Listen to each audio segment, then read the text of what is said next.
ദൈവത്തിന്റെ അതിപരിശുദ്ധമായ നാമം വാഴ്ത്തപ്പെടട്ടെ.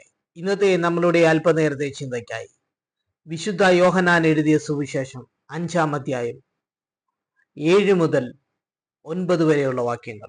യോഹന്നാൻ 5:7 മുതൽ 9 വരെയുള്ള വാക്യങ്ങൾ. രോഗി അവനോട്, യജമാനനെ, വെള്ളം കലങ്ങുമ്പോൾ എന്നെ കുളത്തിൽ ആക്കുവാൻ എനിക്ക് ആരുമില്ല. ഞാൻ തന്നെ ചെല്ലുമ്പോൾ മറ്റൊരുത്തൻ എനിക്ക് മുമ്പായി ഇറങ്ങുന്നു എന്ന് ഉത്തരം പറഞ്ഞു. യേശു അവനോട്, എഴുന്നേറ്റ് നിന്റെ കിടക്ക എടുത്ത് നടക്ക എന്ന് പറഞ്ഞു. ഉടനെ ആ മനുഷ്യൻ സൗഖ്യമായി കിടക്ക എടുത്തു നടന്നു. ഇന്നത്തെ നമ്മളുടെ അല്പനേരത്തെ ചിന്ത എന്ന് പറയുന്നത് മറ്റൊന്നുമല്ല, മുടങ്ങിക്കിടക്കുന്ന ആവശ്യങ്ങളെ നിറവേറ്റുന്നവനായ ദൈവം.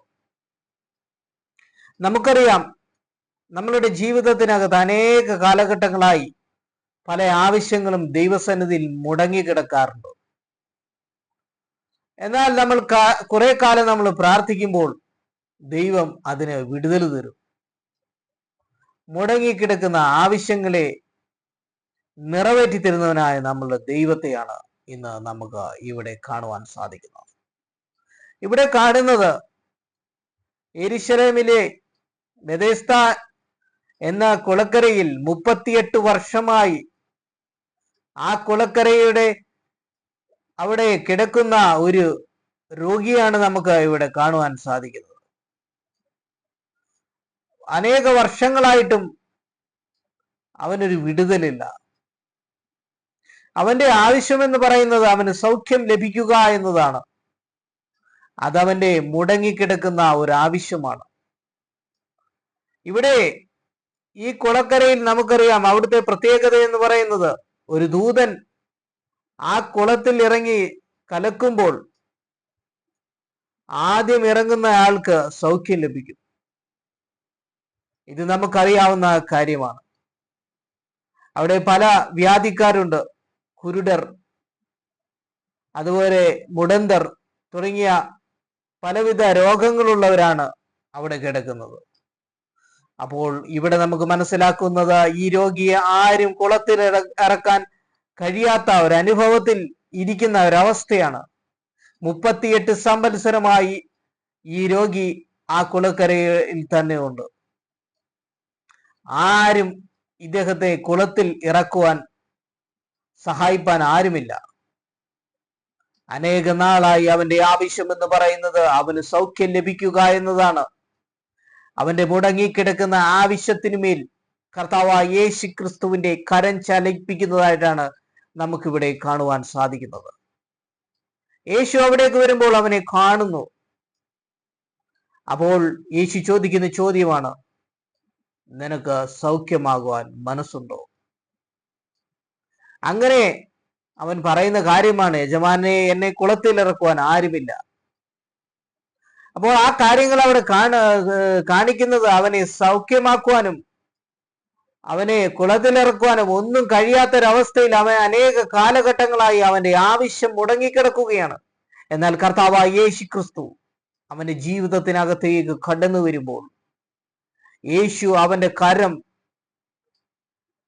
ആ രോഗിയുടെ മേൽ വെക്കുമ്പോൾ, അല്ലെങ്കിൽ യേശു പറയുന്നൊരു കാര്യമാണ്, നിന്റെ കിടക്കയെടുത്ത് നടക്കാന്ന് പറയുമ്പോൾ കർത്താവിന്റെ കരം അവന്റെ മേൽ വരികയാണ്. അങ്ങനെ അവൻ ക്ഷണത്തിൽ സൗഖ്യമായി. ഇവിടെ കാണുന്നത് എന്താണ്? നമ്മളുടെ ജീവിതത്തിൽ നമുക്ക് മനസ്സിലാക്കുവാൻ സാധിക്കുന്നത്, അനേക കാലഘട്ടങ്ങളായി മുടങ്ങിക്കിടക്കുന്ന ചില ആവശ്യങ്ങൾ നമ്മൾ ദൈവസന്നിധിയിൽ കൊടുക്കുമ്പോൾ കർത്താവായ യേശു ക്രിസ്തുവിന്റെ കരം ചലിക്കും. അപ്പോൾ നമുക്ക് വിടുതൽ ലഭിക്കും. മുടങ്ങിക്കിടക്കുന്ന ആവശ്യങ്ങളെ നിറവേറ്റിത്തരുന്ന കർത്താവിനെയാണ് ഇവിടെ കാണുന്നത്. ഈ രോഗിയെ സഹായിക്കാൻ ഒരുത്തനുമില്ല.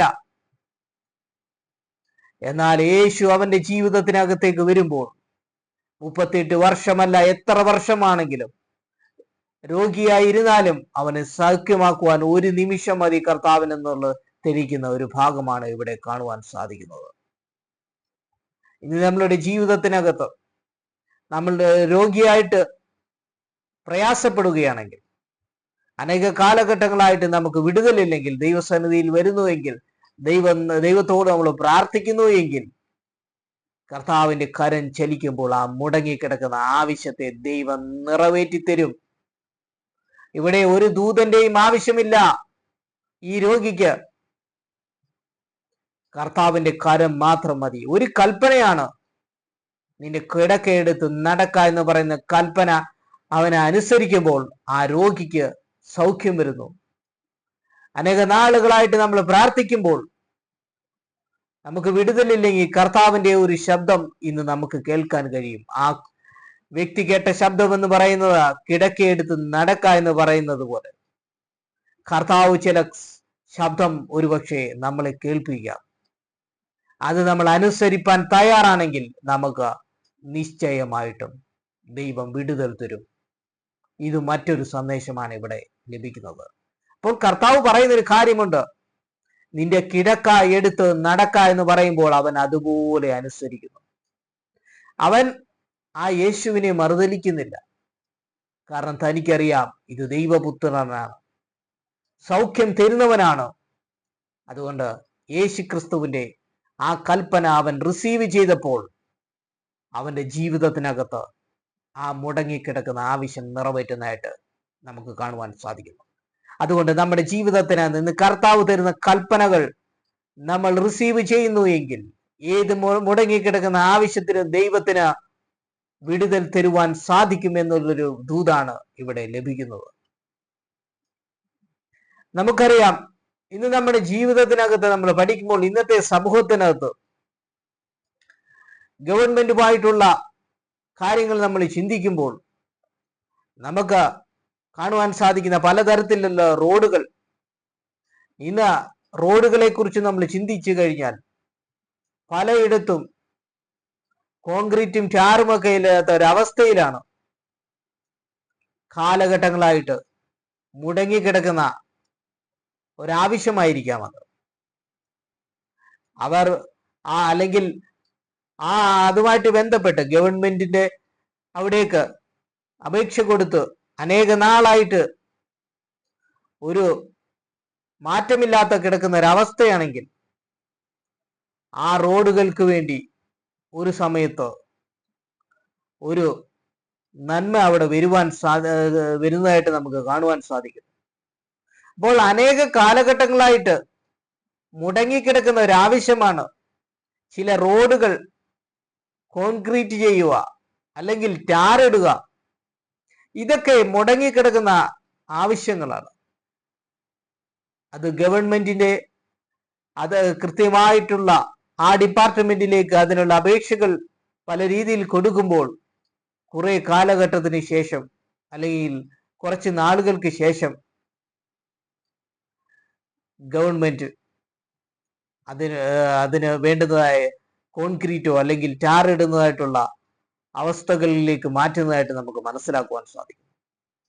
അപ്പോൾ നമുക്ക് മനസ്സിലാക്കുവാൻ സാധിക്കും, മുടങ്ങിക്കിടക്കുന്ന ഒരാവശ്യത്തെ നിറവേറ്റി തരുന്ന ദൈവത്തിന് ഒരു ഉദാഹരണമാണിത്. നമ്മുടെ സമൂഹത്തിലും റോഡുകളുടെ കാര്യത്തിലാണെങ്കിലും അല്ലെങ്കിൽ മറ്റു കാര്യത്തിലാണെങ്കിലും നമുക്ക് മുടങ്ങിക്കിടക്കുന്ന അനേക ആവശ്യങ്ങളുണ്ട്. അത് ഗവൺമെന്റിനോട് പറയുമ്പോൾ, പല പ്രാവശ്യം പറയുമ്പോൾ അത് നമുക്ക് നിറവേറ്റി തരുന്നതായിട്ട് നമുക്ക് മനസ്സിലാക്കുവാൻ സാധിക്കുന്നു. ഇതുപോലെയാണ് നമ്മളുടെ ജീവിതത്തിനകത്തും നമ്മുടെ കർത്താവിനോട് നമ്മുടെ ജീവിതത്തിനകത്ത് എന്തെങ്കിലും മുടങ്ങിക്കിടക്കുന്ന ആവശ്യമുണ്ടെങ്കിൽ നമ്മൾ ഒരു പ്രാവശ്യമല്ല പല പ്രാവശ്യം ദൈവത്തോട് പ്രാർത്ഥിക്കുന്നു എങ്കിൽ ദൈവം നമുക്ക് വിടുതൽ തരും. അനേക നാളുകളായി ഈ രോഗി കഷ്ടത്തിലായിരുന്നു, ആരും സഹായിപ്പാനില്ല. ഇന്ന് നമ്മളുടെ ജീവിതത്തിനകത്ത് അനേക നാളുകളായിട്ട് പ്രാർത്ഥിച്ചിട്ടും ആരും നമ്മെ സഹായിപ്പാനില്ലെങ്കിൽ ആ യേശു ക്രിസ്തുവിന്റെ കൽപ്പനകൾ നമ്മൾ അനുസരിക്കുന്നുവെങ്കിൽ നമുക്ക് വിടുതൽ തരും എന്നുള്ള ഒരു വലിയ കാര്യമാണ് നമുക്ക് ഇവിടെ കാണുന്നത്. മുടങ്ങിക്കിടക്കുന്ന ആവശ്യങ്ങളെ നിറവേറ്റി തരുന്ന ദൈവത്തെയാണ് ഇവിടെ കാണുന്നത്. നമുക്ക് മനസ്സിലാക്കുവാൻ സാധിക്കുന്നത്, നെഹമ്യാവിനെ കുറിച്ച് ചിന്തിക്കുമ്പോൾ നെഹമ്യാവിനെയാണ് ദൈവം ഒരു മുടങ്ങിക്കിടക്കുന്ന തൻ്റെ യെരുശലേമിന്റെ മതിൽ പണിയുവാൻ വേണ്ടി തിരഞ്ഞെടുക്കുന്നത്. യെരുശലേമിന്റെ മതിൽ എന്ന് പറയുന്നത് ഇടിഞ്ഞു കിടക്കുന്നതാണ്. യാതൊരു കോട്ടയുമില്ലാതെ, യാതൊരു പ്രൊട്ടക്ഷനും ഇല്ലാതെ യെരൂശലേമിന്റെ മതില് ഇടിഞ്ഞു കിടക്കുന്ന ഒരു അനുഭവത്തിലേക്ക് കിടക്കുകയാണ്. അത് ആ സ്ഥലത്തെ ആൾക്കാർക്കെല്ലാം ഒരു പ്രശ്നം തന്നെയാണ്. അനേക നാളുകളായി മുടങ്ങിക്കിടക്കുന്ന ഒരു ആവശ്യമാണ് യെരൂശലേമിന്റെ മതിൽ പണിയുക എന്നത്. നമുക്കറിയാം, ഇവിടെ നെഹമ്യാവിനെ ദൈവം ഉപയോഗിക്കുന്നു. ആ രാജാവിനോട്, അല്ലെങ്കിൽ ആ ഭരണത്തിൽ ഇരിക്കുന്ന ഏത് രാജാവാണോ ആ രാജാവിനോട് നെഹമ്യാവ് ആ മതില് പണിയുവാനുള്ള ഒരു അനുവാദം, അല്ലെങ്കിൽ അത് ചെയ്യുവാൻ, ആ പ്രവൃത്തി ചെയ്യുവാൻ അവിടേക്ക് പോകുവാനുള്ള ഒരു അനുവാദം അർത്ഥശിഷ്ട രാജാവിൽ നിന്നും നെഹമ്യാവിന് ലഭിക്കുന്നതായിട്ട് നമുക്ക് കാണുവാൻ സാധിക്കുന്നു. അർത്ഥശിഷ്ട രാജാവിന്റെ പാനപാത്ര വാഹകനായിരുന്നു നെഹമ്യാവ് എന്ന് പറയുന്നത്. ഇവിടെ ഈ നെഹമ്യാവ് ആ രാജാവിൽ നിന്നും അനുമതി മേടിച്ച് ആ യെരൂശലേമിന്റെ മതിൽ പണിയുന്നതായിട്ട് നമുക്ക് കാണുവാൻ സാധിക്കുന്നു.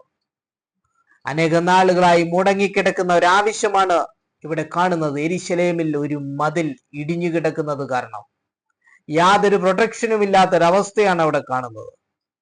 എന്നാൽ ദൈവം അവിടെ നെഹമ്യാവിനെ ഉപയോഗിക്കുകയാണ്. അങ്ങനെ പല എതിർപ്പുകളെയും അവഗണിച്ചുകൊണ്ട് നെഹമ്യാവിലൂടെ ദൈവം യെരൂശലേമിന്റെ മതിൽ പണിഞ്ഞ് അത് പൂർത്തിയാക്കുകയാണ്.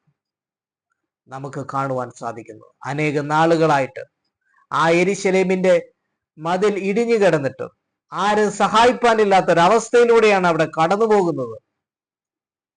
എന്നാൽ ദൈവത്തിന് ഒരു വ്യക്തിയിലൂടെ ആ മുടങ്ങിക്കിടക്കുന്ന ആവശ്യത്തെ അത് പുനർക്രമീകരിച്ച്, അതിന് പണി പൂർത്തീകരിച്ച് ആ മുടങ്ങിക്കിടക്കുന്ന ആവശ്യത്തെ നിറവേറ്റുവാൻ സാധിക്കുന്നതായിട്ട് നമുക്ക് മനസ്സിലാക്കുന്നു. ഇവിടെ ദൈവം ഉപയോഗിക്കുന്നത് നെഹമ്യാവ് എന്നൊരു വ്യക്തിയെയാണ്.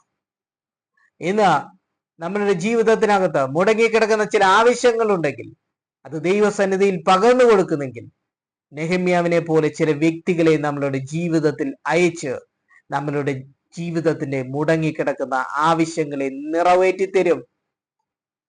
അതുകൊണ്ട് ഇവിടെ നമുക്ക് മനസ്സിലാക്കുവാൻ സാധിക്കുന്നത് ഒരേ ഒരു കാര്യമാണ്, മുടങ്ങിക്കിടക്കുന്ന ആവശ്യങ്ങളെ നിറവേറ്റിത്തരുന്നതാണ് ദൈവം. പല പ്രാവശ്യങ്ങൾ ദൈവത്തോട് നമ്മൾ പ്രാർത്ഥിക്കുമ്പോഴായിരിക്കാം ചില കാര്യങ്ങളിൽ നമുക്ക് വിടുതൽ ലഭിക്കുന്നത്. നമുക്കറിയാം, ഏലിയാവ് പല പ്രാവശ്യം പ്രാർത്ഥിച്ചു. ഒരു പ്രാവശ്യം പ്രാർത്ഥിച്ചത് കൊണ്ടല്ല, പല പ്രാവശ്യം പ്രാർത്ഥിക്കുമ്പോഴാണ് ഏലിയാവിന് വിടുതലുകൾ ലഭിക്കുന്നത്. അതുകൊണ്ട് നമുക്ക് മനസ്സിലാക്കുവാൻ സാധിക്കുന്നത്, മടുത്തു പോകാതെ നാം എപ്പോഴും ദൈവസന്നിധിയിൽ പ്രാർത്ഥിക്കണം. അനേക നാളുകളായി മുടങ്ങി കിടക്കുന്ന ആവശ്യങ്ങളുണ്ടെങ്കിൽ മടുത്തു പോകാതെ നമ്മൾ എന്നും പ്രാർത്ഥിക്കണം. അപ്പോൾ കൃത്യസമയത്ത് ദൈവം നമ്മളുടെ ആവശ്യം നിറവേറ്റിത്തരും.